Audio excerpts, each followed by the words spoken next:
મારું નામ ચિરાગ બારૈયા છે, ઉપલેટાનો રહેવાસી છું અને અમે અહીંયા વર્ષોથી તૈયારી કરીએ છીએ અને આ ગ્રાઉન્ડમાં અમે બધા પ્રેક્ટિસ કરતા બરોબર છે. પણ હવે આ ગ્રાઉન્ડની અત્યારે તમે હાલત જોવો, દોડવાનું તો શું ખેતર જેવું ગ્રાઉન્ડ થઈ ગયું છે.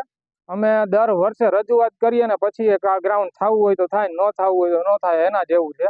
હવે તમને બધાને જાણ હશે કે આ 5 તારીખથી ફોરેસ્ટનું ગ્રાઉન્ડ ચાલુ થાય છે, બરોબર છે. તો આ ગ્રાઉન્ડની જવાબદારી પૂરી થતી નથી. અત્યારે અમારી એટલી જ રજૂઆત છે કે આ ગ્રાઉન્ડને વહેલા તે પહેલાના ધોરણે આ ગ્રાઉન્ડને વ્યવસ્થિત દોડવા લાયક બનાવે. આમાં પાણીનો નિકાલ નથી થતો. ટ્રેક ઉપર વાહનો હાલીને ટ્રેકનો રસ્તો ખરાબ કરી નાખ્યો છે અને સાવ જંગલ જેવું ગ્રાઉન્ડ અત્યારે થઈ ગયું છે, તમે જોઈ શકો છો. હવે અમારી ખાલી નગરપાલિકાને એટલી રજૂઆત છે કે આ ગ્રાઉન્ડને વહેલી તકે દોડવા લાયક બનાવે અને અમારી પરીક્ષા નજીક આવી રહી છે તો એનો વહેલી તકે નિકાલ કરે. જોવા જાય ને તો ઉપલેટાના 50 થી 60 છોકરાઓ અહીંયા દોડતા હોય છે. આજુબાજુના ગામડાવાળા અહીંયા આવે છે.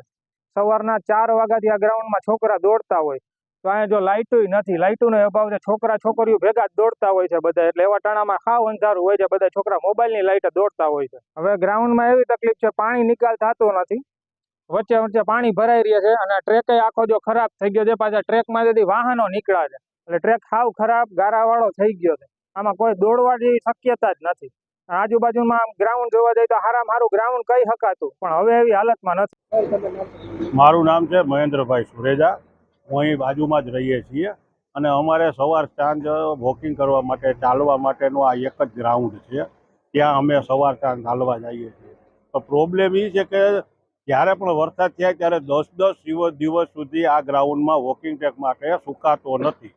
અત્યારે જો થોડોક સુકાવા આવ્યો છે ત્યાં જેસીબી અને ટ્રેક્ટરે આખા રસ્તાની તોડી નાખ્યો છે, એમ કહો તો પણ કહી શકાય. હવે અમે જાય ક્યાં વોકિંગ ટ્રેક કરવા માટે, ચાલવા માટે? અમારા જેવા સિનિયર સિટીઝનો ક્યાં જાય? અને બીજું, આ છોકરાઓને પણ દોડવાનું છે તો કેટલા છોકરાઓ રોજ દોડતા હોય છે, એને બિચારાઓને કાંઈ દોડવાની બંધ થઈ જાય છે, એમ આખી લીક તૂટી જતી હોય છે.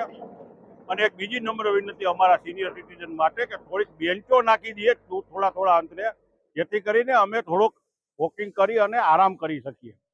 અમારે એટલી જ બસ નમ્ર વિનંતી છે આ વહીવટદાર પાસે, કોર્પોરેશન પાસે અને સરકારશ્રી પાસે.